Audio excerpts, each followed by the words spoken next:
Before this episode starts, I strongly recommend that you check out the song uh, Existential Blues by T-Bone Stankus. So go ahead, find the audio. It's definitely on YouTube. There's some live versions on YouTube, and I will put links in the show notes for those. So go listen to the song before you listen or watch this episode, and enjoy. You're welcome. It's the dictionary. Dictionary. It's the dictionary. Dictionary. It's the dictionary. Dictionary. It's the dictionary. It's the dictionary.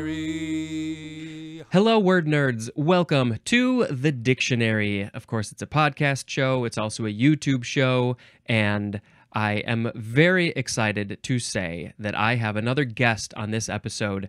I'm just gonna say his name is T-Bone Stankus. I'm not even gonna say his real name because all of his emails have come from T-Bone. T-Bone, how are you doing? Welcome to the show. Thank you, Spencer. Great to be with you. And I just think this is kind of a novel idea here going through the. It's just this should only take you about 10 years or so to do. Oh, maybe 20 plus, based on my math. Well, we right off the bat, because since I called out your name, T-Bone, where'd that come from? Years ago, I was playing in a blues band called Fat Tuesday, and we were the house band at this club in Waterbury. And just before the Blues Brothers movie came out, we played there every Tuesday night. And then all the blues acts were coming through. All the guys that were in the Blues Brothers movie. John Lee Hooker, Mac Guitar Murphy, Nice. Muddy Waters, all these guys. They were all coming through what they call the Chitlin circuit. And so it was a Wednesday night. There's 400 people packed in the club. We had just played the night before, and at the time I was a music teacher. I just came out of a PTA meeting. I'm there in a tie-in jacket, and the owner's panicking because Luther Johnson, John Lee Hooker's backup band, didn't show up. Their truck broke down. So there's 400 people in the club. The club owner says, "You still got your sound system in your van?" I said, "Yeah." So we set it up, and he turned to John Lee Hooker. He says, "You want these two guys?" It was just myself and my buddy Horace Williams, the lead guitar player. "You want them to back you up?" He said, "Sure, come on up, boys." So we both sat down on either side of Hooker. I played harmonica, just loosened my tie, played harmonica. My buddy played lead guitar. And at the end of the night, Barry Erickson, the bartender, jumped over the bar. He says, "From now on, you're T-Bone Tom," after T-Bone Walker. And Horace became Howlin' Horace Guitar Williams. So to this day, I call him Howlin'. He calls me T-Bone. And that's going back 75, 76, something like that. Yeah, I'm trying to remember when the Blues Brothers movie came out. I want to say it was around 1980 or so. But yeah, I mean, definitely over 40 years, maybe pushing 50. And so do you... your emails are T-Bone everything. That's just your new identity now. Well, not it new. was, I mean, it was a silly name that stuck, and we were white boys from the suburbs playing the blues, So, but I got to open for Muddy Waters and Hound Dog Taylor and Luther Johnson and Mac Guitar when he was playing with James Cotton Blues Band. So it was a real hoot it's like we're playing with our stars, that people that we emulated from our childhood listening to these guys. So it was really exciting. But Cool. The nickname stuck, and amongst musicians, we all just have nicknames. So Yeah, you just got that way. you can't force them either. It's like you can't say I want to be called this. It has to be a natural thing. Somebody else gives it to you. No, that's Seinfeld. I want to be T-Bone. So let's talk a little bit about who you are and what you do. What's like one word that you would use to describe about who you are? I'm a musical entertainer.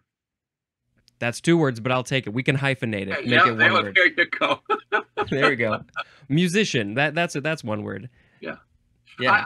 I would say more of an entertainer. Yeah. Because I use music as my vehicle to communicate with people. So, and I've been doing it full time. I just realized it full time, 52 years. 52 years full time. Wow. Still doing it. Which is amazing that you've been able to sustain a career in music for so long. That's a really, really hard career to do that. So that's impressive. I changed a lot of hats. There And you I go. mean, And shirts. I started out as a folk singer. I played in the blues rock band. I did the comedy circuit all through the '80s because of my material on the Dr. Demento radio show, and then I just left the club scene back around '93. I didn't want to be around drunk people anymore, and Mm.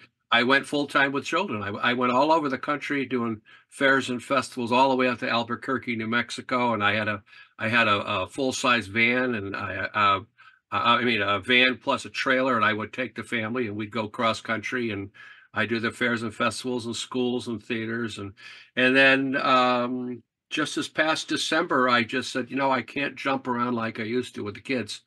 And so I went full time. I've been full time, kind of transitioning over the past 20 years.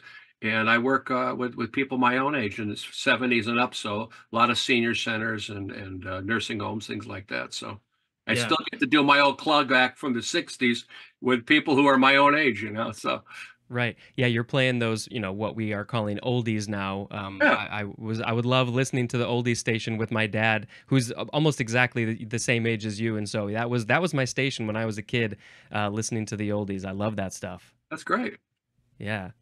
And you said you were a music teacher as well. What's that I about? was. I taught from 1972 when I got out of college, and I taught K through 8 music in a little town called Wolcott, Connecticut, and I had like 800 kids a week, and Mm. I had the energy at that time. I was doing 7 classes. I called it 7 shows a day, and then I'd work the clubs at night, and then come in and all you just get a few hours sleep and go back to teaching. So after 5 years, I just found myself looking out the window a little more than the kids. So I left and went full time as an entertainer, and I haven't looked back. So Yeah, amazing, amazing. Well, of course, we have to mention, you already hinted at it, we have to mention at least this one song that you created, which changed the world, I think, in a lot of ways. A world oh, changing song. It is called Existential Blues. But before we get into that, though, did you mentioned that it sounded like you did some other sort of comedy songs. Were there other ones in that sort of similar vein of comedy? I did. I found a song. Somebody had played it for me. A musician from of all places, um, Nova Scotia. His name is Leon Dubinsky, and he had a band up there. He had a song called "Working at the Woolco Manager Trainee Blues." When I learned it, the guy had Woolco went out of business, so my buddy transposed it to Kmart. I took it, and I'm the third generation of doing it. So Leon was a songwriter, and I took that on the Dr. Demento show, and I had Existential Blues Part Two.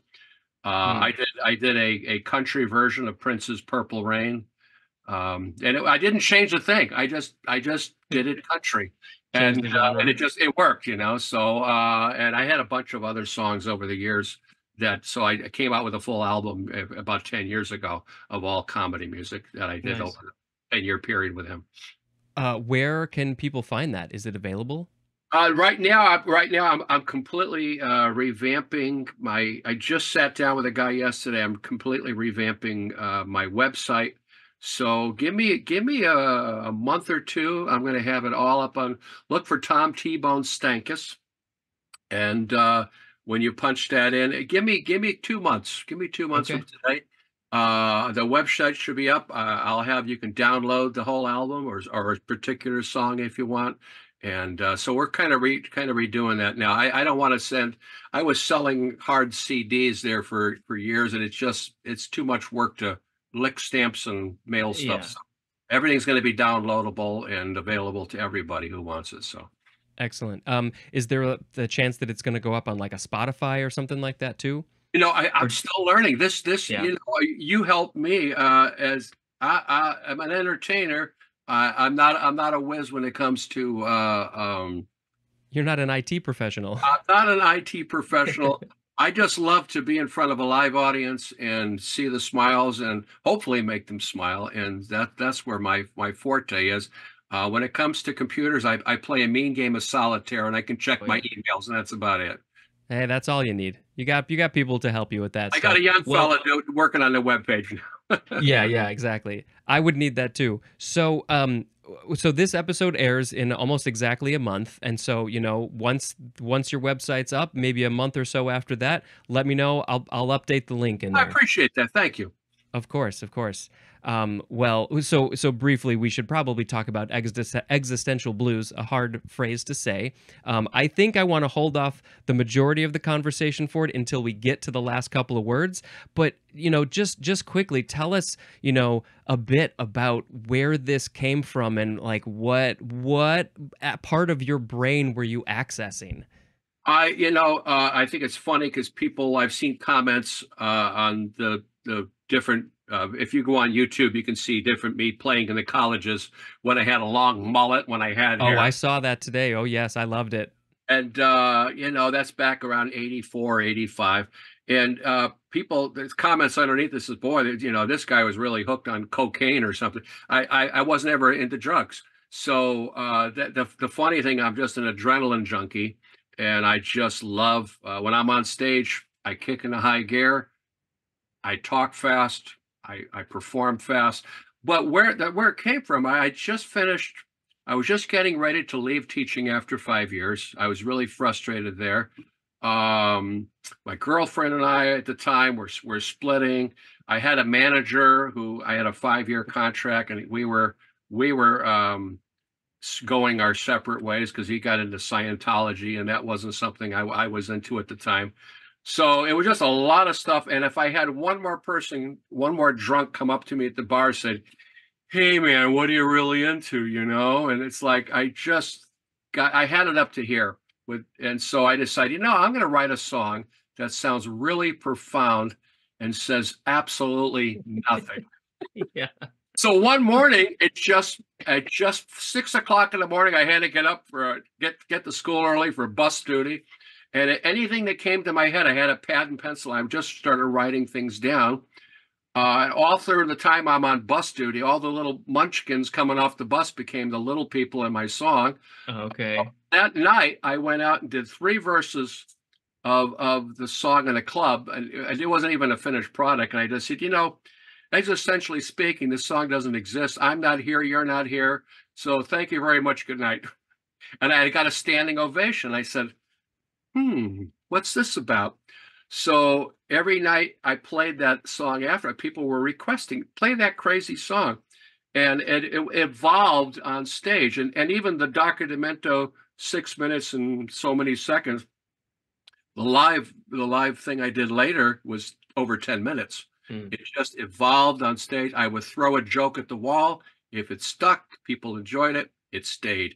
So it was completely stream of consciousness on working it out on stage, and it's always different. So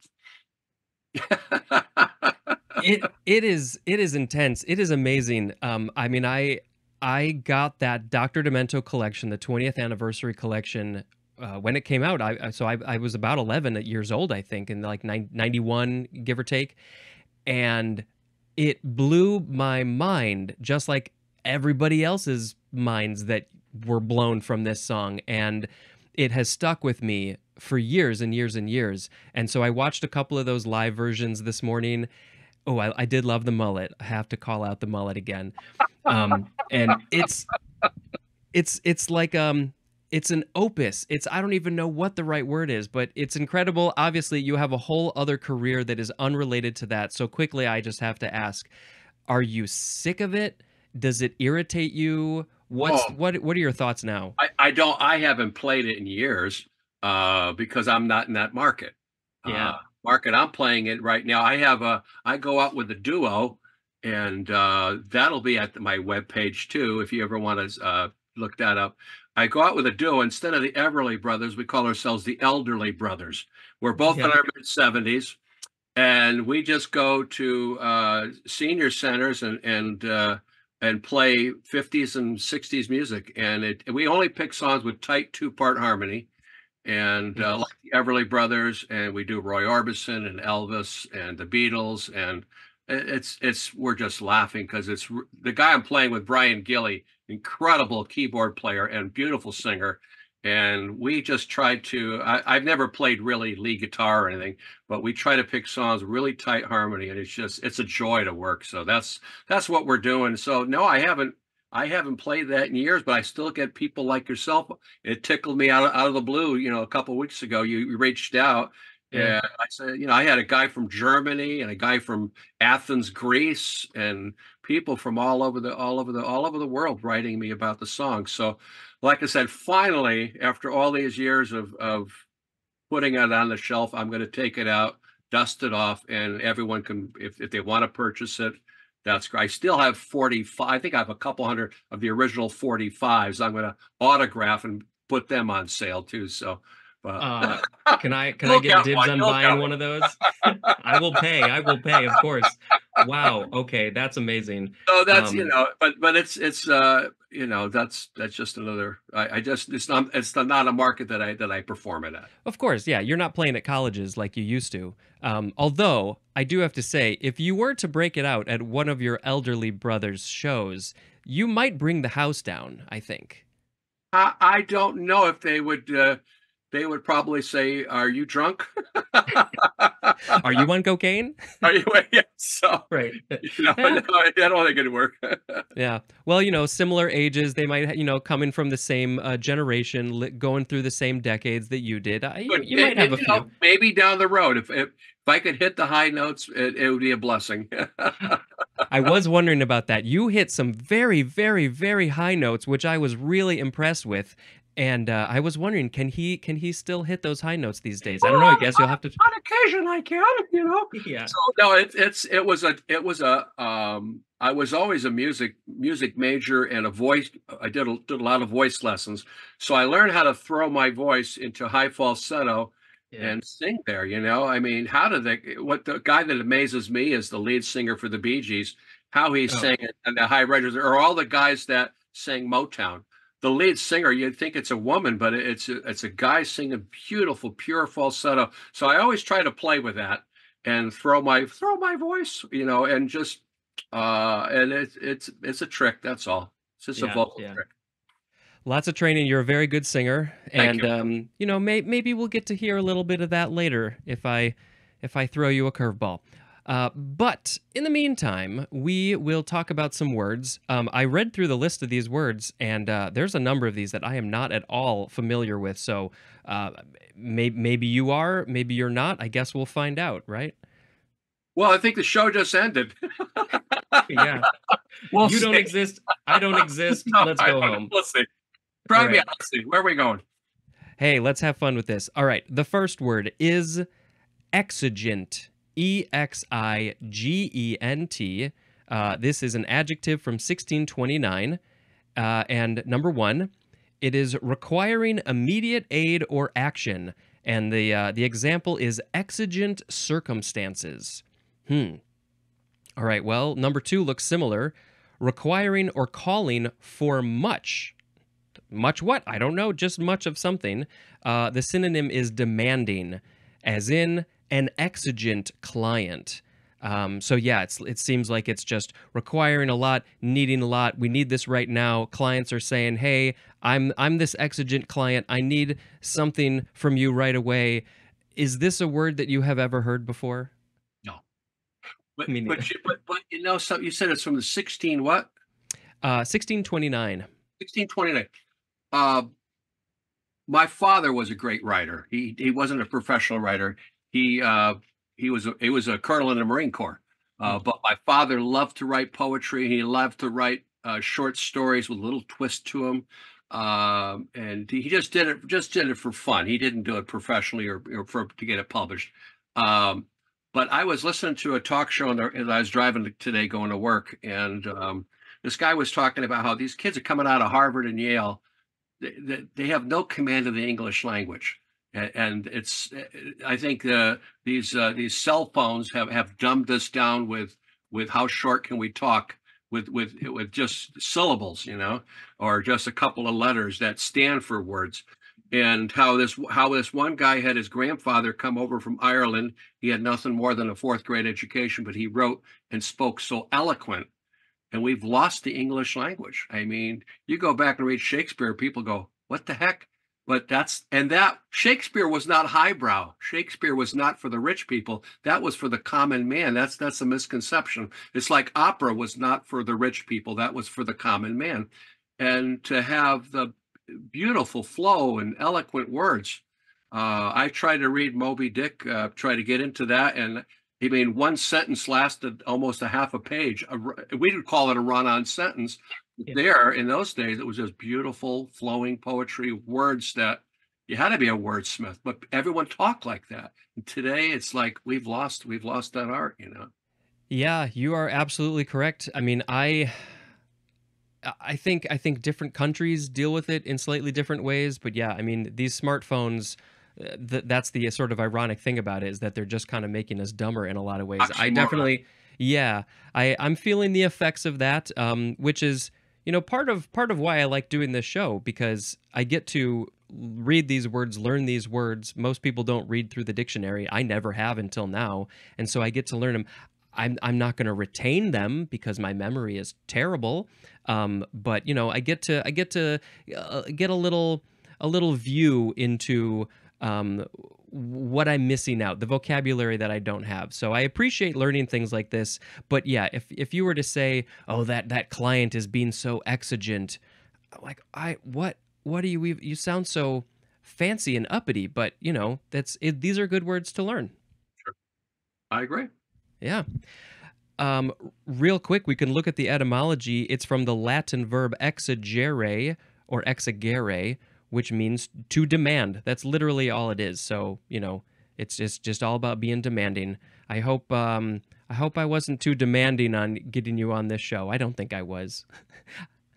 I think I sent you an email. The email I got back from you was, yeah, sounds great. Let's do it. Perfect. Exigently is an adverb.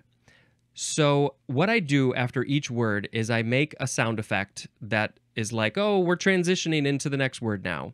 I usually just make some sound with my mouth. But when I have a guest on, I like to ask, is there a sound that you can think of that we can use for this episode? Oh gosh. Da da da da da da. Perfect. We'll just use that throughout the episode. A man, a few words. I appreciate it. Me too. Okay, so you made the sound effect, and I will now move on to the next word, which is exiguity. Exiguity. When I read this before, I thought it said exiguilty, but there's no L. Exiguity. Noun from circa 1626, so, same time frame as the last one. This is the quality or state of being exiguous, which is our next word, but the synonym is scantiness. Ooh, okay. Well, because we hinted at exiguous, I think we gotta move on to that one. So I will quickly make the sound effect, which is da da da da da da. And we can change it up. We can have fun with it as we go. So, like I said, the next word is exiguous. And this one is an adjective from 1651. I always find it weird when the first word was 1626 and it's related to exiguous, but the exiguous word didn't even come into being until 25 years later. Okay, whatever. This word is excessively scanty, and the synonym is inadequate, as in, we have a couple examples. Rest an exiguous existence from the land. So I think that's like you can't get much food, much water, much sustenance from the land because it's scanty, it's inadequate. There's another example, exiguous evidence. Ooh, in a courtroom. I'm sorry, judge. We do not have enough evidence. We have exiguous evidence. It is scanty. This is another one of those words that I've never heard of. What about you? No, I think a lot of these words died in the 1600s when the folks in the 1600s died. Yeah, I think so. So yeah, if you want to talk about something that is scanty or inadequate, It can be exiguous. I will say, since I got you on the show, your song Existential Blues is not exiguous in any way. It's not inadequate. It's full of just everything. It's got all of it. And the kitchen sink. Yeah. Especially the kitchen sink. Okay. It is now your turn for a sound effect. Oh, And you can do the same one again. no. About that's all, folks. Oh, I love it. I love it. Porky Pig. So this next word is exile or just exile. First form. This one is a noun from the 14th century. 1A, the state or a period of forced absence from one's country or home. Can you think of any examples of people who have been exiled? There's only one that I can think of off the top of my head. Well, Napoleon was exiled. Yeah, right that's when he was yep. dethroned, and they exiled him to an island. I just finished a book about all people who were marooned and exiled to islands like Selkirk, and it was a true story. The guy was on an island. He didn't get along with the captain. They said, "There's an island, you're going there." And he lived there for 9 years and survived very well. And from that, they made the book Robinson Crusoe. And interesting. So it's a beautiful, and incredible survival stories of people just said marooned or exiled. That's it. We're sending you there. John, the Apostle John, was exiled to Patmos, and he wrote the book of Revelations, the book of John for the Bible, and all that time when he was in exile. So those are the two I know off. Yeah, more than I know. I knew about Napoleon. That's about it. So 1B for exile is the state or a period of voluntary absence from one's country or home. So similar, but different. You're either forced away or you're going on your own accord. You're exiling yourself in that one. Number 2 is a person who is in exile. So you just call them an exile. Napoleon was in exile twice. Didn't he go twice? You got me there. I don't know that. Yeah, I don't know. I saw that movie Napoleon, but it was like 3 hours long, and all I took from it was that he was just a terrible person, and I don't remember most of the story. Exilic is an adjective. Let's see. This word is basically just from the Latin word exilium, which means an exile. So that's it. Okay. Sound effect. I'll just do the same one that you did at the beginning. Blap. The second form of exile is a transitive verb from the 14th century, and this is to banish or expel from one's own country or home, and the synonym is banish. So just to remind myself, but other people, this is the verb. The first form that we read, that was the noun. So it's the state of being in exile, the person who is in exile. So that's the difference between these two. Sure. Any other thoughts on exile that you really feel like you need to talk about? I don't really have much. No, I think it's funny that all these Hollywood actors and stars and stuff, they said, if so-and-so gets into office, and we know who I'm talking about, I'm moving away, moving to Canada or Europe, and none of them left. They didn't exile themselves. That's amazing. Yeah, interesting. No, it may be They're too much. still with us. Yeah. Well, I guess we'll see what happens later this year. Well, if they all left, then we wouldn't have the show The View, I guess, So. Right. Okay. It's your turn for the sound effect. Whatever you want to do. For some reason, the Zoom audio didn't pick it up, but I know exactly what you're doing. That's the Three Stooges thing, right? That's right. Yeah. All right. Just to have some audio, I'll do it. I have to put my microphone down, but I'll do it. Good for it, please. I don't know if you heard it. Oh. I did it. But we're doing great sign language. This one here is very ethereal. It's just strictly sign language. Okay. Yeah. Well, this mic probably picked it up, so I'll have something. Yeah. Okay. I guess Zoom doesn't like hand motions and claps. Come on, Zoom. Come on, get with the program, Zoom. Okay, the next word. We must be so serious now. This is eximius. Eximius. Adjective from 1547. This is archaic, so we really don't know this one. The synonyms are choice and excellent. Eximius. I think we should bring this one back. This is from the Latin verb eximere, which means to take out. To take out. And there's more at the word example. Choice, excellent. How do you think you could use this in a sentence? Eximius. If you take something out, I would think someone stands out from the crowd and we want to take that person and they're not just part of that group. We're going to take them and put them up on a pedestal and present them as something really special, Yeah. This person really has great qualities. They're not just run of the crowd. They are exemplary, Yeah, that the synonyms fit perfectly in that because they're choice and excellent, choice meat, choice things, excellent person. Yeah, they would be eximius. I really like this one. I'll try to remember this one, but I don't think I will be. I think this podcast is definitely eximius for sure. Yeah, don't you agree? Oh, absolutely. Yeah. Okay. Next sound effect. I like your Porky Pig, so I'm gonna go ahead and do that. I'm gonna do that one. That's all, folks. The next word is exine or exine. It's just exine. This is a noun from circa 1884. This is the outer of the two major layers forming the walls of some spores and especially pollen grains. And it's grains, spores. I don't know anything about this world. Do you? No. Yeah. Okay. Let's move on to. I'm a fun guy, but not a spore. Not enough to know what exine is. Good. I'm glad that you got that in there.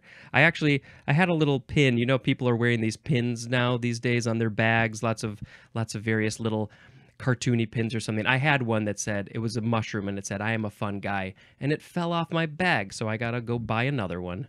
There you go. Very sad. Okay. Sound effect time. They come up fast sometimes. Okay, and what is the purpose of the sound effects? I didn't ask you that. It's for segues. Yeah, it's a segue to say that word's done. Here comes the next word. Usually I'll just do the same one throughout the whole episode. So if you want to rehash one of the, wait a minute, hold up. There's a guitar coming out. Yep. Okay, we're going to the next one here. Okay. Unfortunately, the Zoom didn't like that. Oh, really? It not pick it up. Oh, my goodness. All right. How about... All right. I heard that one. There we go. Gotta have beautiful. Okay, the next word. Oh, this is going to be a fun topic. It's the word exist. This is a verb from circa 1568. I believe it is just an intransitive verb. Wait. This is from 15 what? 68. 1568, and it still exists? It's somehow the word exists still exists. This is incredible. I don't understand how. What? Go figure. 450 years, basically.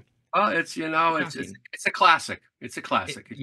This has to be there. So yeah, it's on all the collections, all the best of word collections. Okay, number 1A. This is to have real being, whether material or spiritual. As in, this is an interesting example. Did unicorns exist? My one frustration on this example is there's no question mark. It just says, did unicorns exist? That's supposed to be a question, right? I don't know. What do you think? Did unicorns exist? Yes. I agree. Believe it or not, it's scriptural. There's actual scripture that talks about unicorns. And really? The Old Testament. I don't know if it's in Genesis or But they talk about the unicorn and just mention it once, and that's it. And I'm All going, right. okay, that's kind of cool. Interesting. Interesting. But they We have missed the boat when Noah, they missed the boat. yeah, yeah. They were off stabbing people with their Who horns, I knows? Who guess. knows? There's another example, the largest galaxy known to exist. Just interesting ways to use this word. Um, okay, 1B is to have being in a specified place or with respect to understood limitations or conditions, as in strange ideas existed in his mind. Ooh. I Do haven't. you feel I don't know anything about that. no, of course not. Do you feel like your epic song is a little bit of a peek into your brain? Uh, it's in a way because my father was a wordsmith. He just loved to play with words. Um, and he would sit down at the dinner table, and my mother would say something, and he would say, that sounds like, and he would twist the word, and then he would look at my brother, and my brother would add on to that, and then I would jump in, and we'd all see it, and then my mother would throw her plate down and storm out of the room. She was so mad at us. But it was always juxtaposition, always playing off a word. Someone Hmm. says something instantly. That's how my mind works. I just think of something else, Yeah. or just a play on a word. Somebody said to me, Colonel, and somebody says the left wing, and I think Colonel Sanders. What a and that ended up in my song. But it was just words, and first thing comes into your mind, it's like a Rorschach text. Yeah. Whenever you look at it quick, just say it. And, Just impulse. impulse, totally impulse. But I just love playing with words like that. So yeah, I was brought up that way. So Yeah. Well, I clearly drive you my are. pray for my wife. I drive her crazy with that. So I'm always, and my friends, I'm always joking. It's just, Do you do a lot of puns or dad oh yeah, jokes? Yeah. yeah. My very first joke I taught my son when he was 5 or 6 years old.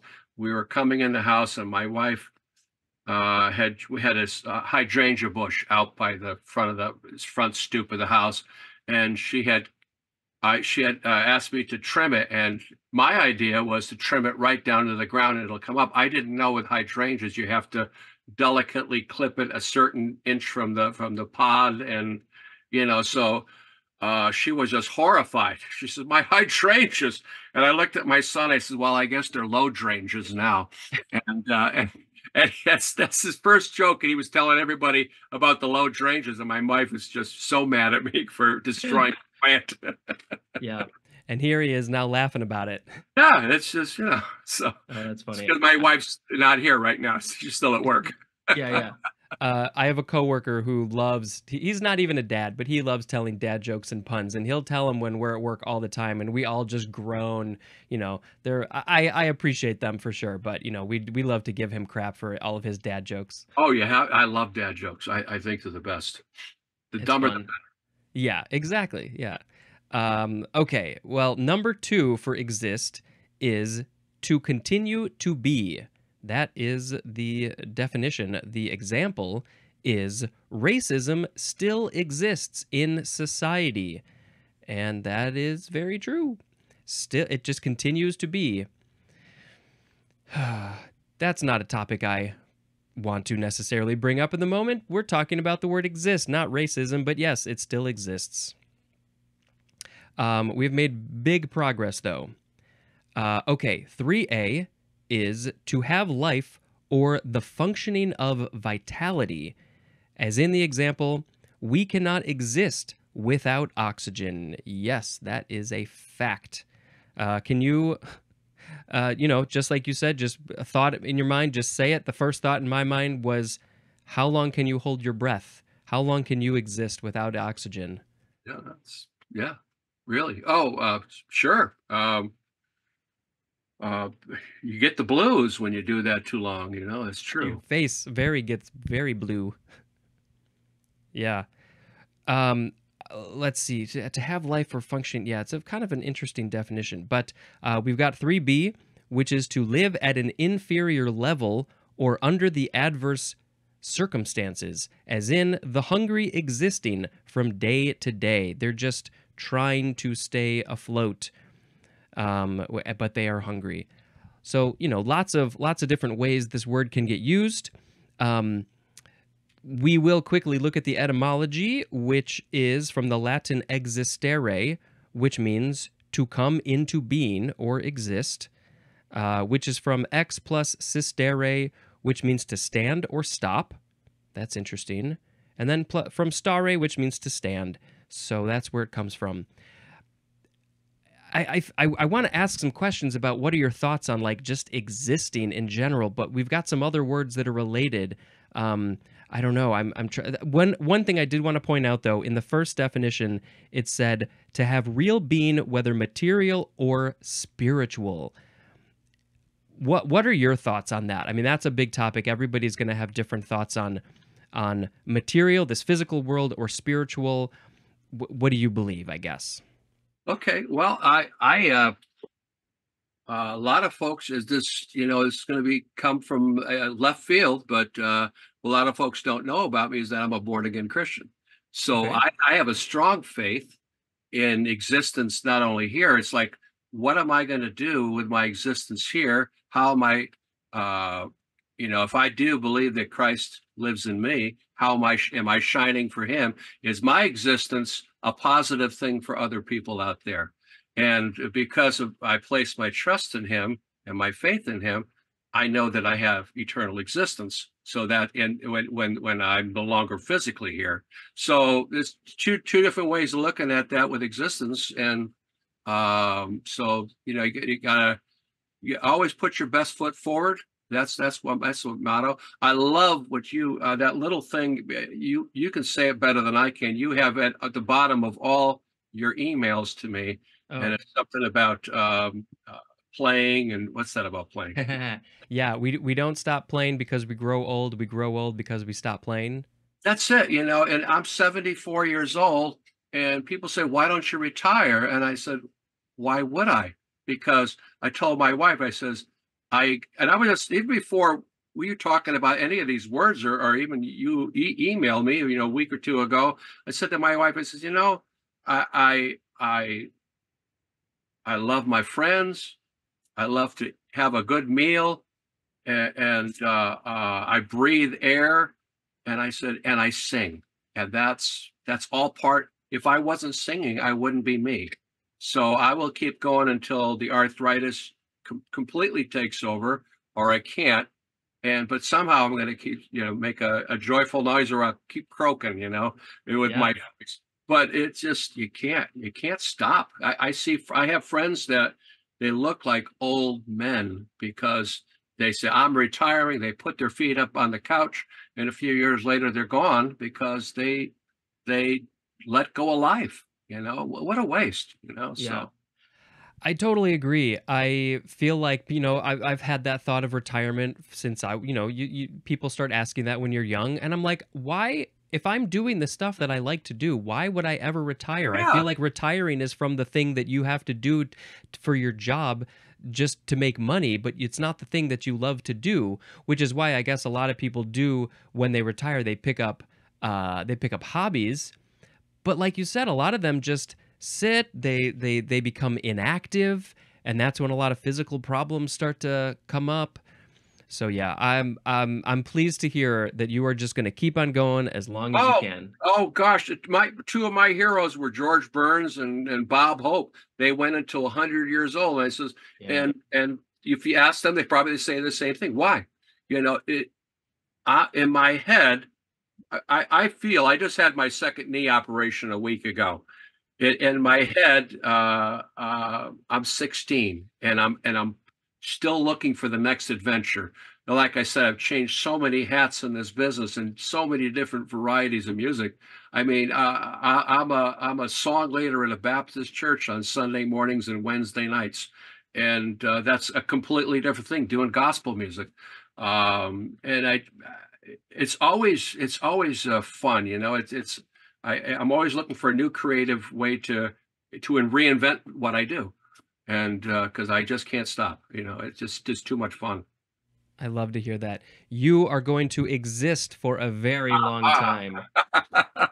time. Okay, moving on to the next word. If I remember, I'm gonna sing your guitar riff. If I remember it, was it dum dum dum dum dum dum dum dum dum dum? Yeah, you got Okay, it. here we go. The next word is existence. So, a different form of the word. This is a noun from the 14th century. Number 1A is obsolete, and it is reality as opposed to appearance. Wonder how that used to get used. Reality as opposed to appearance. Well, 1B is reality as presented in experience. And I feel like my brain has already stopped working on these definitions. It's like such an esoteric world, kind of, but it's really fascinating. I think if I can interject, Yeah. if listening to the first part of that, an inanimate object just sits there. It doesn't have any life to it except what we project upon it. Like you can look Mm. at a painting and we project our thoughts and emotions on that painting. But it's just a canvas with oil on it. But it's not breathing, living, existing. I think of something that has life within it, So that's the difference, I think, when you talk about Yeah. reality versus an inanimate object. So hmm Yeah, I like that. We've got more. We've got 1C1 is the totality of existent things. All of the things that exist is just existence. Literally everything out there. Let's start counting. 1C2, this is going to be related, I think. A particular being. As in all the fair existences of heaven. That is from John Keats. I believe it's Keats. That is a quote. Just any being, anything, or just all of the stuff is existence. What a big topic. Here we go. We've got 1D. This is sentient or living being, and the synonym is life. So I guess if you say that you have life, I have life, we have existence because we are these sentient beings.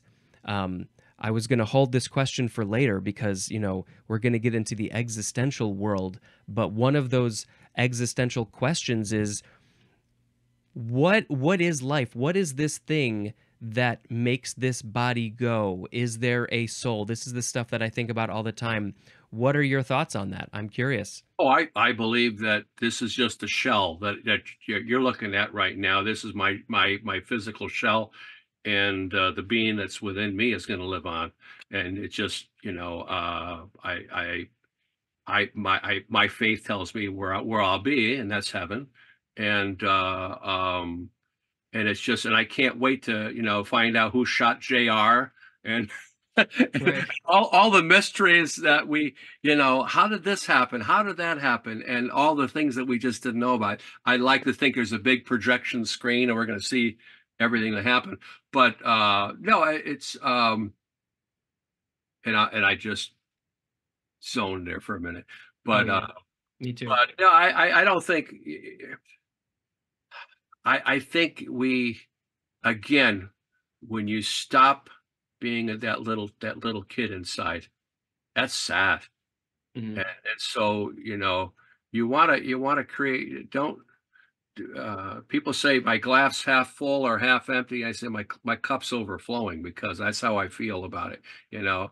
And if you don't have that little kid excitement about Christmas, or about that present, then you lose creativity, you lose your imagination. And Yeah. some people think that if I'm looking at you right now, I'm looking at the screen, that you're just a figment of my imagination, but that's no, I don't believe that. I like to use my existence to communicate. And so when you asked me if I wanted to be known as a musician with one word, I would say more of an entertainer because I use my music to try to make that connection. And and Yeah. and hopefully that's going to be a positive thing. I did it in my younger days, a lot of angst, of playing rock and roll, and I was going to be a star, and I'm gonna and you're gonna love my music, and I had a scowl on my face, and I'd be rocking and rolling and breaking strings and just going crazy, and but that wasn't really making it made an impression, but not a connection. So when I realized I put my audience first, and then I just say, how can we relate? And then just have a great, I love the spontaneous we're doing now. Yeah. Yeah. Yeah, when you say that just a musician, I'm just sort of adding on to what you were already saying. When you say you're just a musician, that just means you're playing music. But when you're a musical entertainer or a music entertainer, that word entertainer brings in so much more. It automatically connotes like you said, a connection with the people. You are providing entertainment for those people through the music and through your comedy, through your banter, whatever it is. So yeah, I just wording it in another way for my brain, and I really like that. I interject something here, and I had an agent, God rest his soul. His name was Doug Tuckman. He was out of Brooklyn, New York. He had me going all over the country, doing fairs and festivals and theaters, and unfortunately had a sudden heart attack. But he was a real mensch, a really great guy. And Doug, he would watch my shows, but he'd give me little critiques, and sometimes my ego didn't want to hear I could have done this better. I could have a standing ovation from a crowd, and he says, yeah, but you didn't do this. And one of it was this little girl in the middle of my show. I had my routine. I was doing this children's show at a big fair down in New Jersey, and the crowd's really into it. And he says, this little girl came up to the stage, and she was like pulling on my pant leg, and I'm trying to, hi, sweetheart, he said, take the time. He said, you could have just got down on one knee and talk and just stop the whole show and talk with her. And I said, you're right. What am I doing? I'm getting myself all worked up into this, turn this machine on, do my bit. And that's not communicating with people. That's just full steam ahead, in your face. But so now anytime as I'm singing a song, I'm watching my audience, and I'm watching out of the corner of my eye, and I see this person here or that person, and I will stop in between songs and talk to that person and say, hey, you're about my mother's age. What kind of song do you want to hear today? And make those connections. It's like I try every chance I can to stop, get out of me and get into them, and I've had the spotlight most of my life for what I do. So a guy one time said, he said, I love your show, you Existential Blues, you do this, you do that. I said, what do you do for a living? He says, I'm just a taxi cab driver. I said, wait a minute, you've got some great stories. You got to tell me. And then for the next 15 minutes, I let him have this light and I let him shine. And it's just, that's what it's about for me. After every show, I don't care if I played all the songs I had on my set list. If we had fun and we connected, that's all it is. Yeah, it's all about the connection. Yeah, that's it. Oh, that's great. That's just the way I roll. Other people perform differently. That's okay. Yeah, no, but I like that. I like, and I get like, when you're in the midst of something, your brain is so focused on that, you're going to miss, the little girl tugging on the pants. Not that you're going to miss it, but you're not going to think like, ooh, I should interact or something like that. You're just, I've got a thing to do. I've got my routine. But yeah, I like you're breaking it up a little bit and making them feel special and bringing that interaction. Yeah. Sure. Yeah. And then it's not really a staged thing. It's become, because I've done it for so long now, because a good friend corrected me when Doug told me that. He says, you missed an opportunity.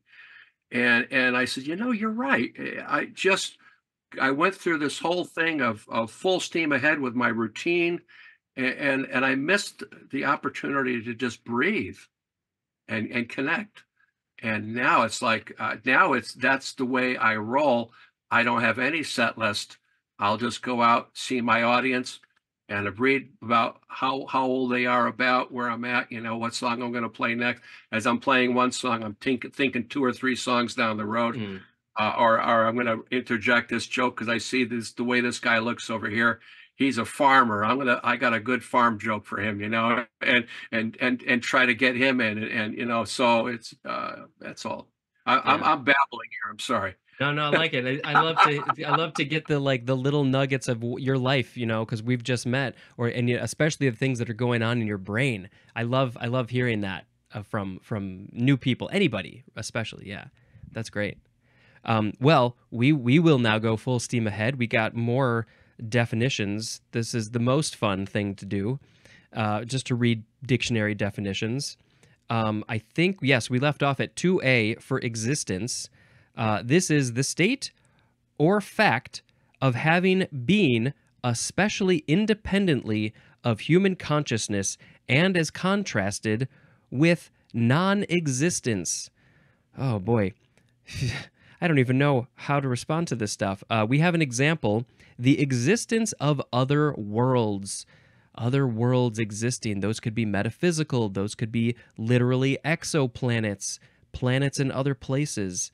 Well, we got 2B. This is the manner of being that is common to every mode of being. What? The manner of being that is common to every mode of being. Can you parse that out? Uh, the mode, just say the first part again. The manner of being that is common to every mode of being. Um, it, it it's a circular thing, you Yeah, know, and, kind of. and that's why I'm hearing it, and it's your mode, your mode of being is like in everything you do. It's just existing. Uh, Right. I wish there was an example that could sort of put it into some sort of better context. Um, well, 2C, this is being with respect to a limiting condition or under a particular aspect. uh, I, that's kind of pigeonholing, isn't it? You're pigeon. yeah. I mean, you can only exist in this particular way that we want to view you, or whatever. I don't know. Right, right, right.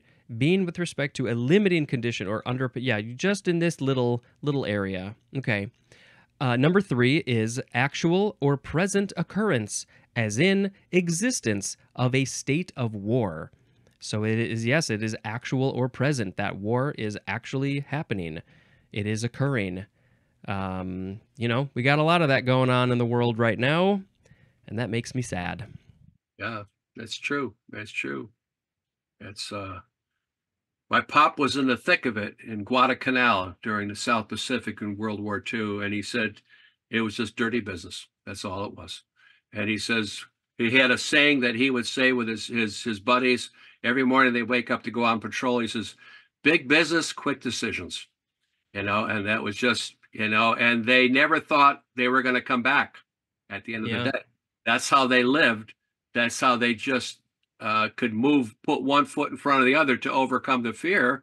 Because once they've been in a few battles, it's like they become just fatalistic about, we're probably going to buy the farm today. Let's just do what we got to do and get it over with.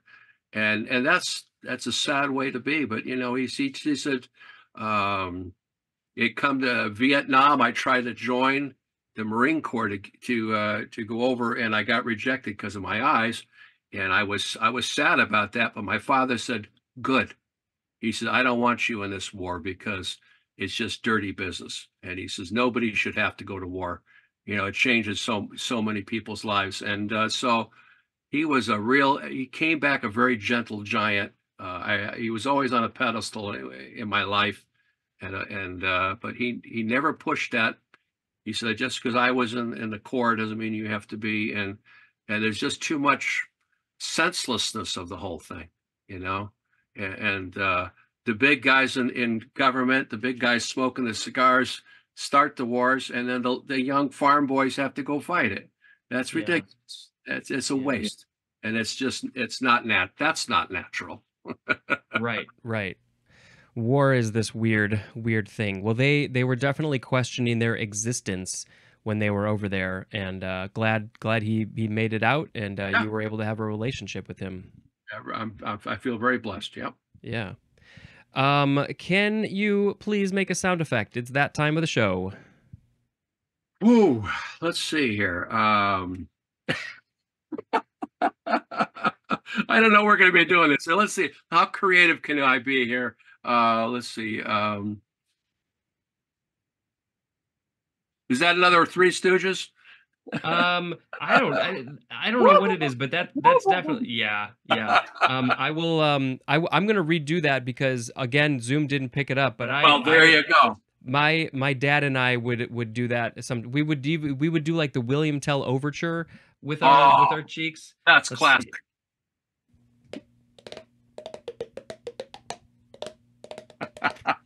I don't know if you heard it, but it's No, but always fun I was smacking your watching face. it. I could see what you were doing. I said, I don't.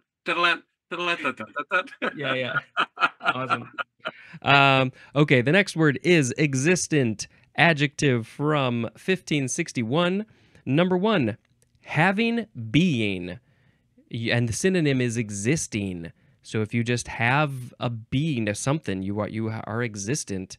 Number 2, existing now. And the synonym is the word present.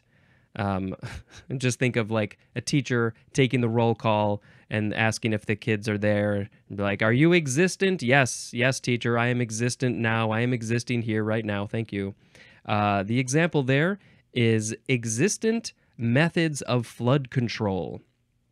We need more of those.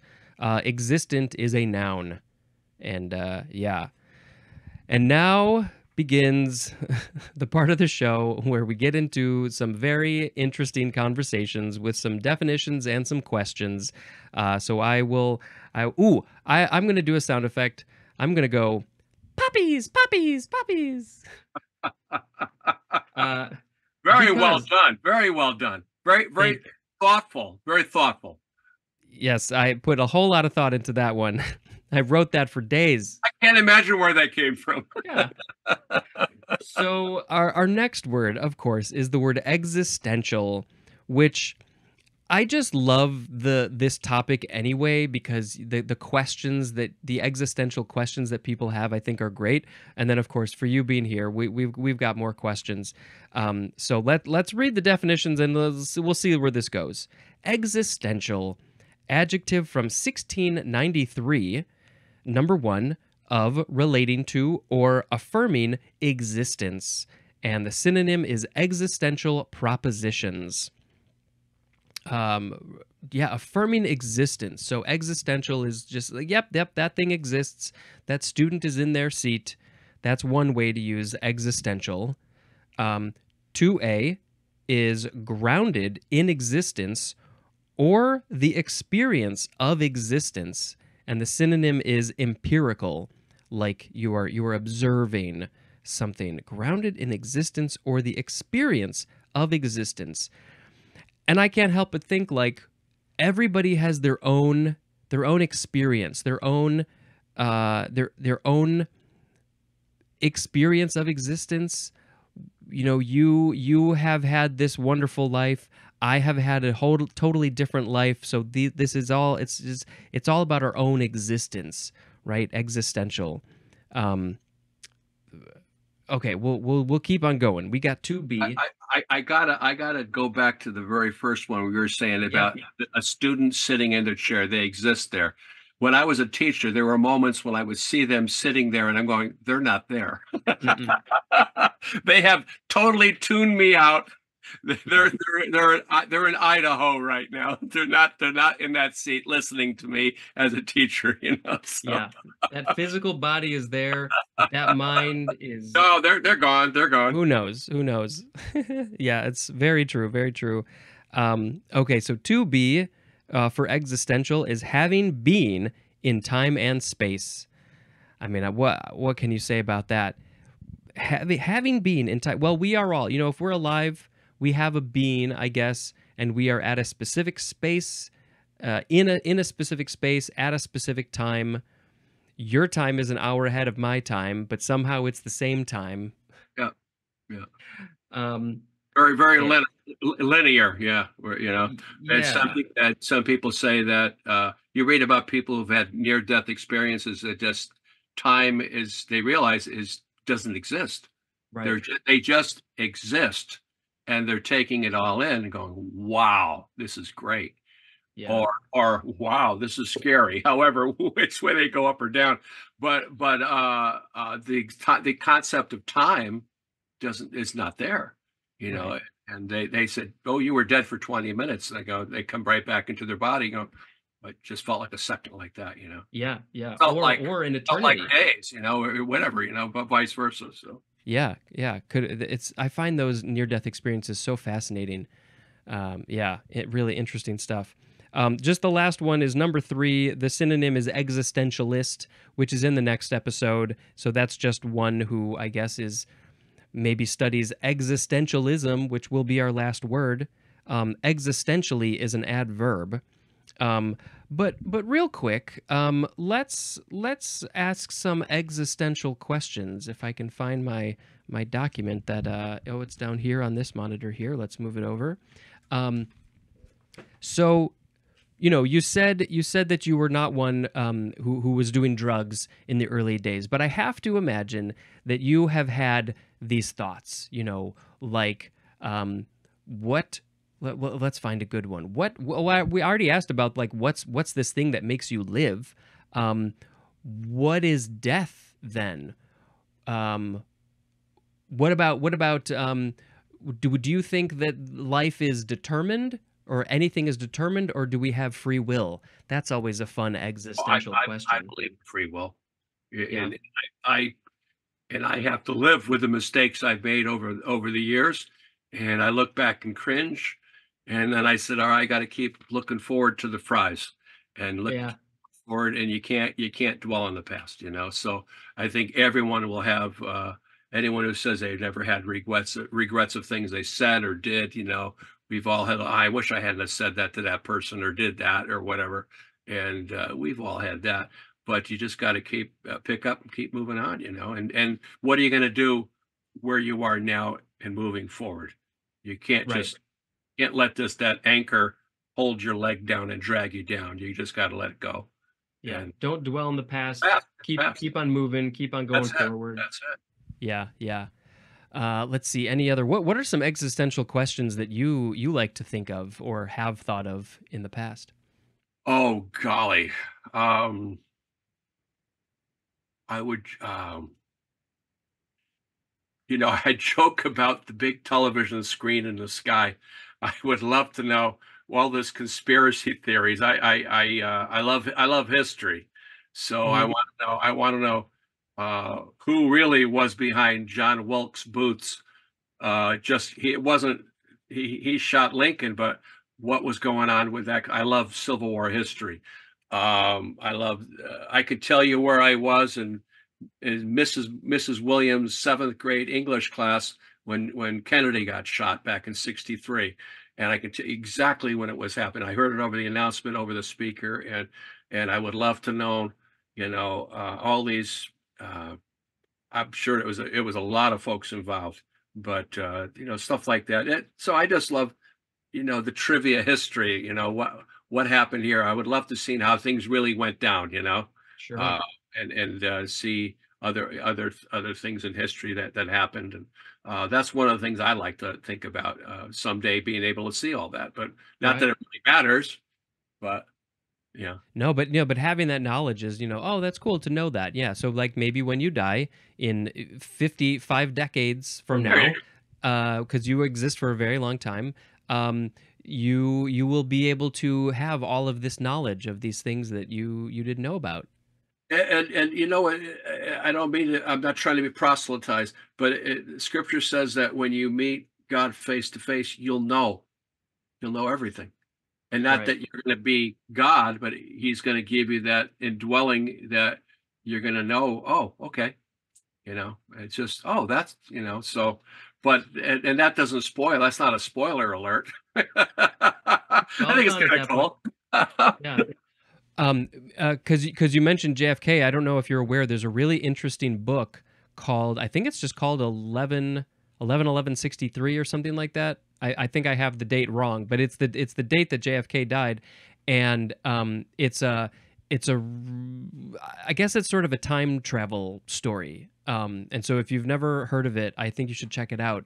I want to say it's Stephen King, but I can't remember who exactly wrote it. I'm going to look it up real quick, but it's a really they made a I think they made a limited series of it as well. Oh, 11/22/63. Yeah, it's from Stephen King.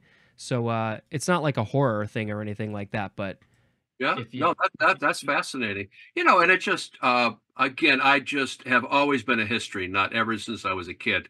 Um, in fact, we used to drive my parents crazy because we'd be driving along, and I'm like 8 or 9 years old, and I thought we're driving by a museum. I said, "We got to stop it. It says realistic." She said, "No, it says that's real estate." ah, you a know, little different. Tommy has dyslexia, so Yeah. that's one of those things there.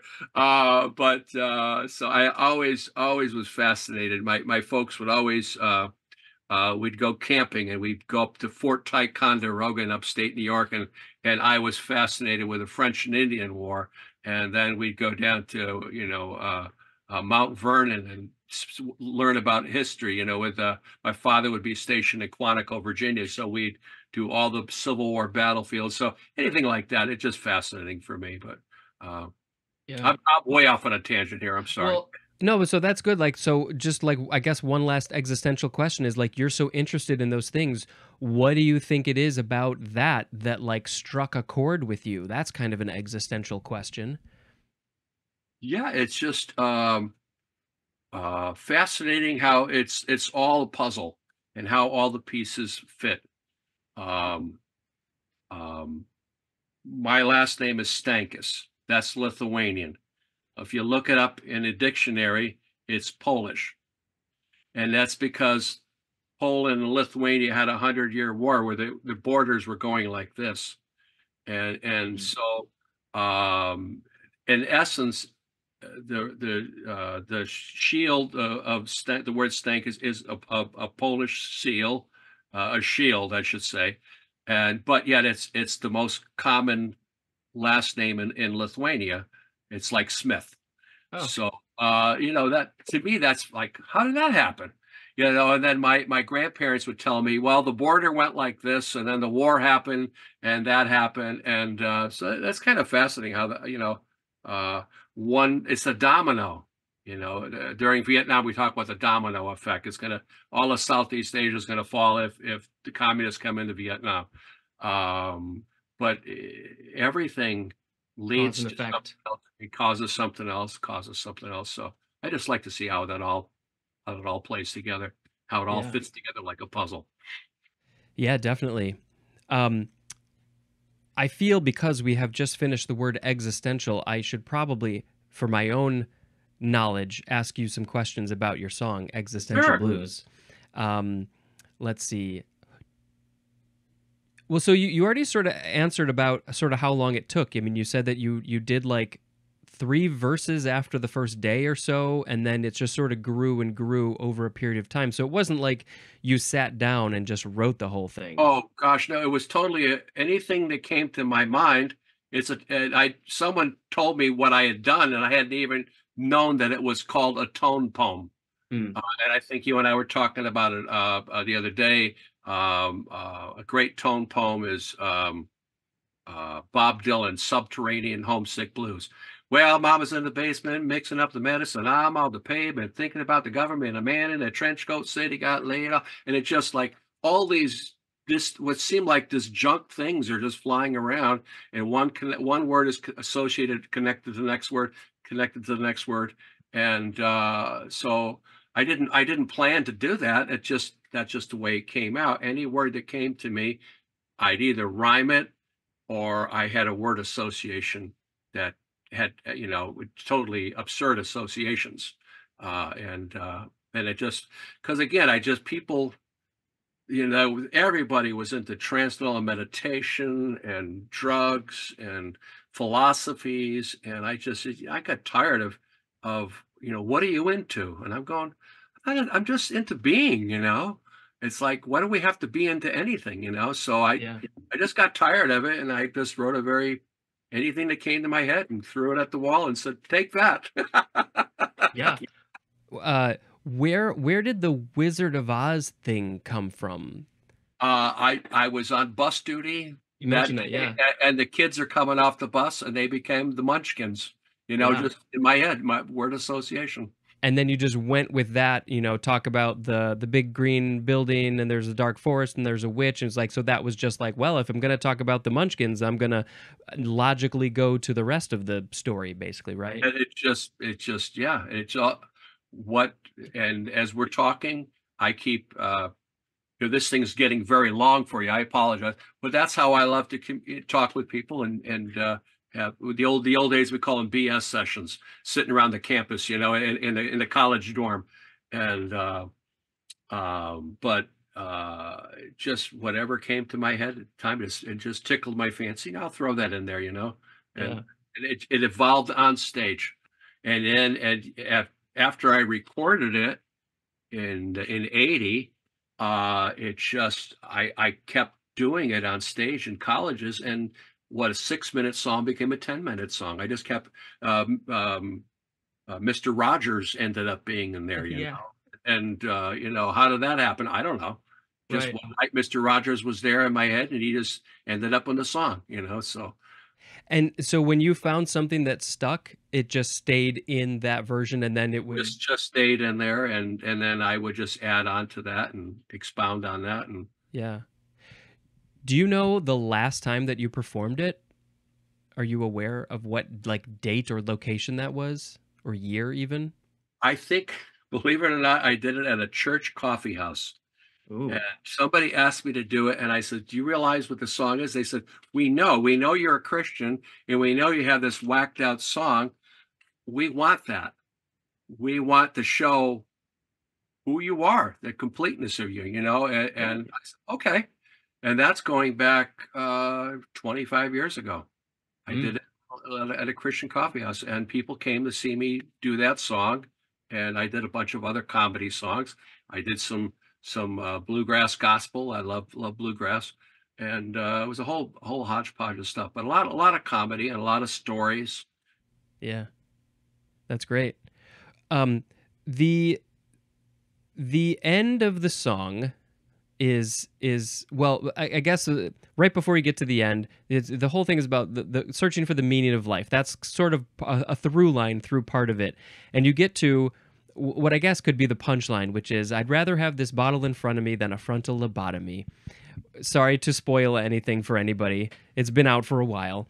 Um, is that you had mentioned that you love the idea of making something sort of seem uh, important, but it really means nothing. And was that part of that? Yeah, it's part of it. But that line is an old line from vaudeville. That's Mm, an old. I don't even know who did it. I don't know if it was Jerry Lester, the baggy pants comedian who was in vaudeville, but it's an old vaudeville joke. I'd rather have a bottle in front of me than a frontal lobotomy, and that's where that came from. I just said, yeah, I'm going to take that. yeah. Hey, that might as well be a good meaning of life. Sure. As good as So I anything was else. just goofing on I call them the hours. I had a guy one time.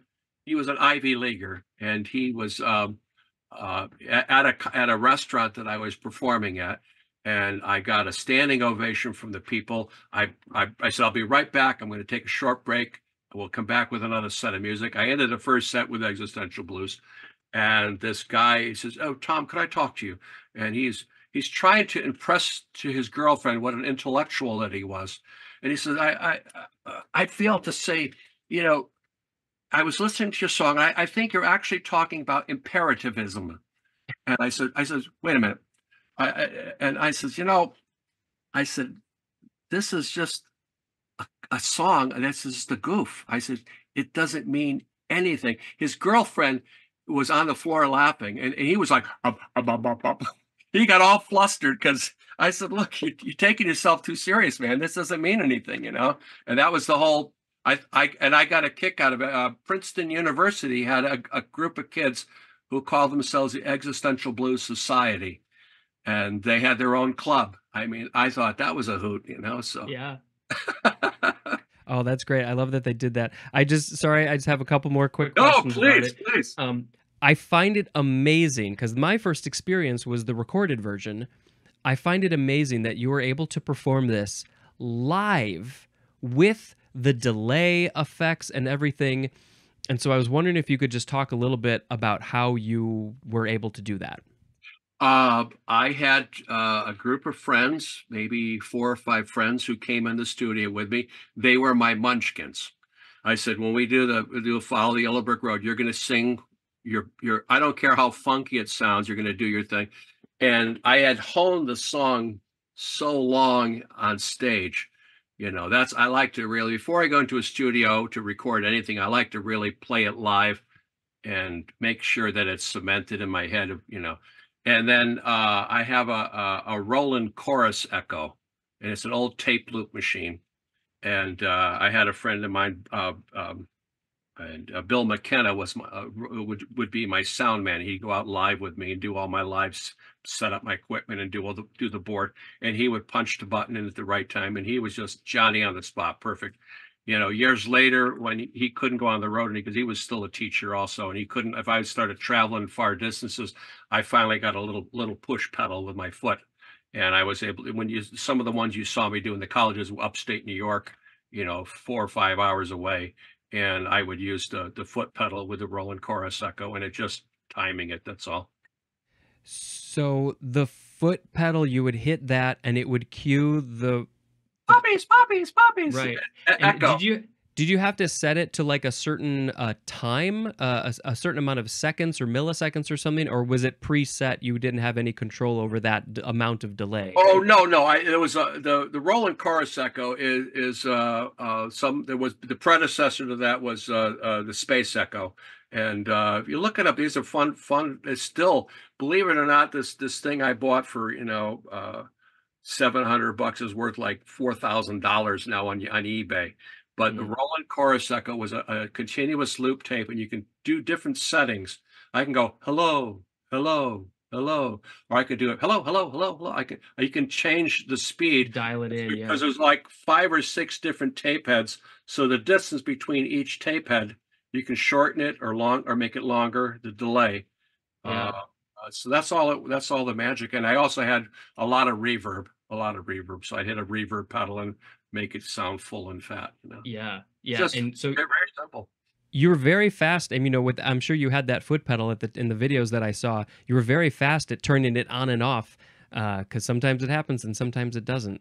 And that was again like writing the song, the creative. How am I going to start and stop this thing to get a cool effect, you know? And I had this thing where I had this long high note that I'm hitting, and it's like a swirling thing coming up, and it's crescendoing and coming down, and suddenly dead silence, you know. And that was just a little trick to, you know, to juxtapose what I was doing, you know. And Yeah. that's just like wordsmithing, you know, just playing around with it. That's all, just playing around with sound effects. So. Is there anything in the song that you feel like hasn't aged very well, or do you feel like it's pretty good? Obviously there's different versions. You know, there's before the recorded version, post versions, and I've only seen a few of those, so I'm curious what your thoughts are. I had, I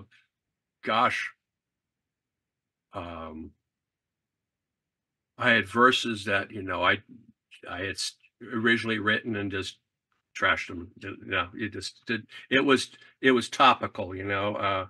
Yeah, timely. Marching. You know, no, I forget what the line was, but just certain timely things that go. Now this isn't gonna stretch out, because people they're not gonna see the movie reference I was talking about. Not the Wizard of Oz, but another movie that I had, Sally Fields and Norma Ray. It was a movie in the late '70s, you know, and so it was a comedy thing, play on that word, but no, that's not going to last long, you know. So right, pop culture-y things, yeah.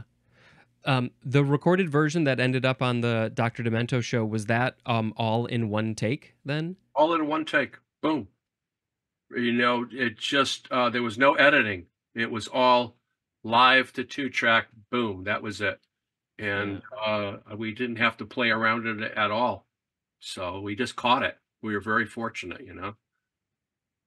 It is an astounding piece of work. I'm sure that I know I would part of my a fantasy would be just to like sort of go through it line by line, but that's not going to be fun for anybody. But it's just there's just so much in there. I find it so fascinating. And when I was in high school, I started writing a song, and I'm not a songwriter. I've done music, mostly saxophone, when I was younger. Can't play the guitar, can play the piano a little bit, but I started, a song sort of just started coming to me a little bit. And so you're giving me some new inspiration to sort of come back to that. And like one day I just sort of sat down, kind of like what you were saying. It's just sort of like off the top of your head, just like where does it go, what's the tune, what are the words. And I started sort of throwing all this stuff together, and I have it in a notebook somewhere in storage. I don't know where it is, but I've got it somewhere, and I'd love to dig it out and sort of see if I like can remember the tune, the melody of these words. I have spoken to like the Connecticut Songwriters Association back years ago, back in the early 80s, and they want to know song crafting. And I said, look, the thing you do for me that works for me is turn on in the old days cassette, turn on your cassette player, play, throw anything at it. Even, don't edit anything. Just let your conscious, you know, let your self-conscious mind come to. I mean, I wrote a silly song. I was driving in a car. Is my self-conscious mind working overtime? How can I relate my name in such a state? And I started naming all the states of the union. And it's just crazy stuff like you don't edit anything. Let it all flow out. Words, even if the words are just, if you're just mumbling or a funny melody, or just throw it all out there. Edit later. Yeah. You don't want to stop that flow. Most of those great songs, for me, the songs that I've really enjoyed writing, I've written while I'm driving, because I found out as you're driving, you can be driving thinking about something. You realize I don't remember driving the past 10 miles. Yeah. Because your part of your brain takes over the mechanics of driving the car, watching the road. The subconsciousness comes right up to the surface, like, and when you're sitting at home in front of at a desk with a pad and pencil, it's not there. But when you're driving, for me, this works for me, when I'm driving, that subconscious mind comes up, and it just flows. And anything, I would just turn my tape recorder around in the car. I had a little mini cassette player, one of the little ones I'd hold in my hand, and I would just be driving with one arm and talking and singing into this thing. Any thought, I keep a pad and pencil by my bed. Any thought that comes through, I get up in the middle of the night, write it down. Next morning, going, what the heck was that? And for some reason I was dreaming something. It's just started out funny, and that's how Existential Blues. I woke up at 5:30, 6 o'clock in the morning to get up to go to school to be a teacher, and stuff just started flowing. All the frustration, and I just wrote it down, and I was writing it and singing, talking into my tape recorder. Got to school, the kids became the Munchkins. By the end of the day, I had 3 verses, and I just said, well, existentially speaking, this doesn't exist. I'm not here. You're not here. There's no beautiful downtown Waterbury where I performed it. And so thank you very much. Good night. Got a standing O. I said, there's something about this song. Yeah. So yeah, there sure was. I had no intention to be a comedian. And I still don't consider myself a comedian. I have a lot of fun songs and parody songs I've done over the years. And I like to tell a story that may lead into a song, and that's just trying to make that connection. Yeah. Well, humor is so important to entertainment. So if you're already entertaining people with music, bringing in that comedy is going to heighten that entertainment vastly. Yeah, well, we have a thing where we do with the elderly brothers, that duo, or we'll be at a senior center. And I said, "Do you remember going to your first dance? Remember how scary that was?" I said, "You're dancing like this." I said, "Because," I said, "I never touched a girl. I hugged and kissed my grandma, but I never touched a girl. And you're dancing like this."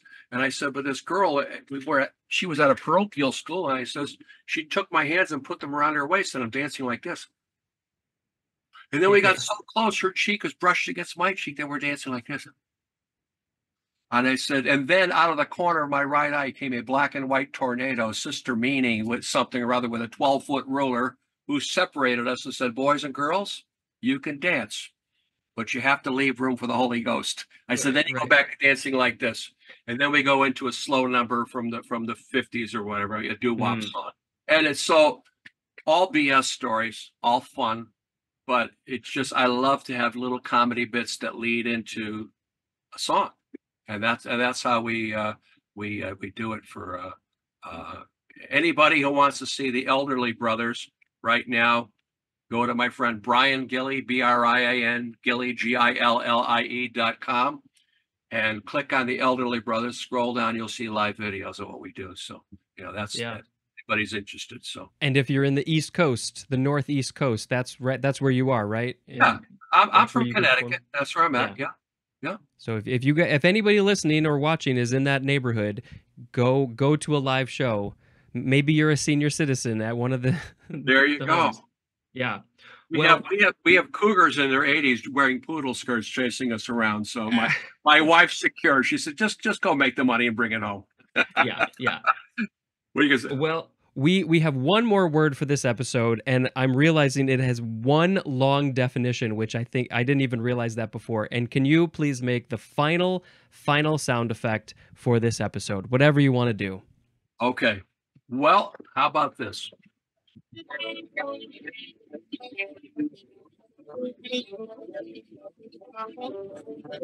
Poppies. I love it. The Zoom did this really. I could hear the guitar, but it made it sound like almost robotic or alien or something. It was kind of a cool effect, actually. Yeah. So I'll you'll hear it later. It was cool. And then I heard the poppies, of course. I can't tell you because it's a trade secret. No. Yeah. No, I don't want to know. A magician never reveals his secrets. Okay. Well, here we go with the very last word, which is, of course, existentialism. And right off the bat, I'm just going to say I'll put a link in the show notes for existentialism because this is a fascinating topic. This is a noun from 1941. Get ready for this definition. It is a chiefly 20th century philosophical movement embracing diverse doctrines but centering on analysis of individual existence in an unfathomable universe and the plight of the individual who must assume ultimate responsibility for acts of free will without any certain knowledge of what is right or wrong or good or bad. I mean, that's it right there. Yeah. Well, you got Jean-Paul Sartre and you got Friedrich Nietzsche and these guys, the whole thing of what's good, what's bad, it's all relative. Yeah. I don't, people have no moral compass these days. Everything is relative. And so what's good for me is bad for you, but it doesn't matter because it's me. And it's very self-centered. And I think that's the sad part about existentialism is that individual. I think I was brought up to be an individual. That's my father said, never follow the crowd, be your own man. And I say that to my own son. But these guys took it to a whole another level of, and that's a breakdown of society when you just become just me, just all yourself. And that's my own world. I create my own world and the heck with everybody else. And it's very self-centered. And I think that's sad. But yeah, there's a fine line. That's my take on it. Right.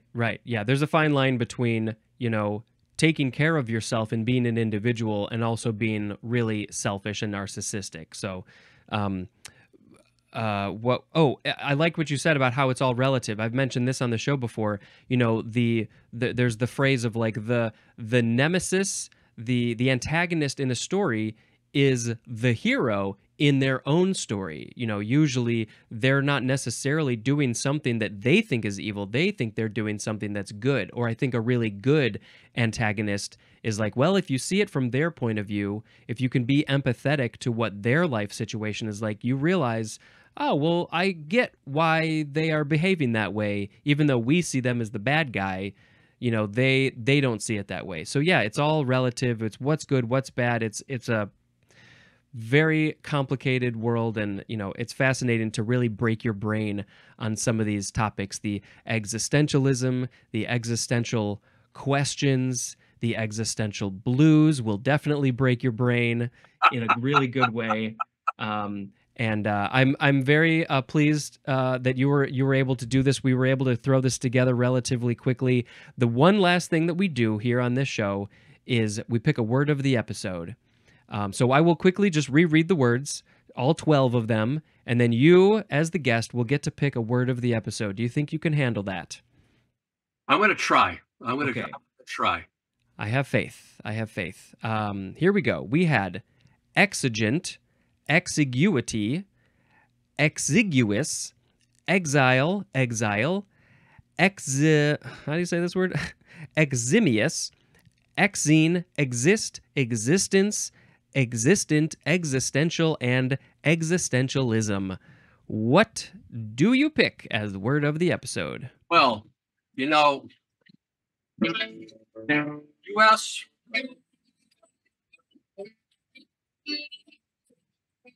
You ask so many questions.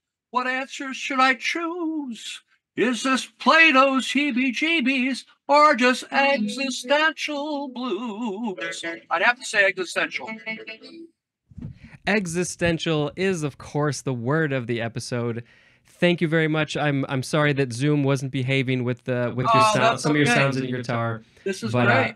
But we got the picture, and obviously, I will put a link in the show notes also for your song. Is there a specific like version on YouTube or online somewhere that you know is like, oh, this is the good one that people should check out? I think if you go to just punch in Tom T-Bone Stankus Existential Blues, you're probably going to see. I'm always in a Hawaiian shirt. You're probably going to see me in a turquoise Hawaiian shirt with a long mullet. And that's circa 1985. I think I was about maybe 35 years old, and that was at Cayuga Community College up in Auburn, New York. And that was probably the one you saw. We did a lot of stuff there. I watched a couple. That's the first one that pops up on YouTube. It's from James Stanton uploaded it. James Stanton. He was the one he was a young student who headed up the VA department there. Oh, very cool. I love that. So yeah, that one's got 77,000 views right now. There is another one that looks like let's see. This could be the recorded version. Yeah, it says full version from a couple of years ago, so there's no live portion. There's a few other live versions. One, I think you're wearing kind of an orange shirt or a red shirt. Yeah, I was going to say a red shirt. Yeah, again, that's the same school, and every year I would go there, they would videotape me performing at their coffee house. So there's what you're telling me is that there's a lot more video out there of this show, but it's just not available to the public. Well, there's other songs. I mean, there's other. Yeah. If you click on that song, you may scroll or look to the side, and you're going to see other videos of other songs.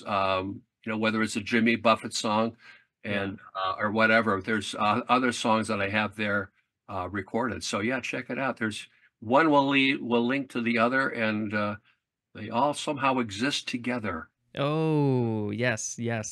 In this really weird internet world. So yes, please go check out the song, but also please go check out the rest of T-Bone's work in a couple of months from the time we're recording this on April 30th. Maybe there will be a website up and running where you can download, buy his music. And look for TomTBoneStankus.com, I guess is where we're going to, And I want to encourage all the folks tuning in today. This is kind of fun. If you're a wordsmith or nerdy like my buddy here and I, Spencer and I, who love to play with words. Keep tuning in because he's going to have some other guests and some really wild new words that may stretch your imagination. So keep up the great work there, Spencer. Always. Thank And you. thank Thank you so thank you much. for letting me be a part of it today. It's been a lot of fun. Of course, very, very glad to talk to you and to have you on my show. I hope hope this isn't the end. Hope we get to talk again. I will reach out to maybe getting one of those 45s. We'll see what we can make work with that. And until next time, this is Spencer dispensing information. Goodbye.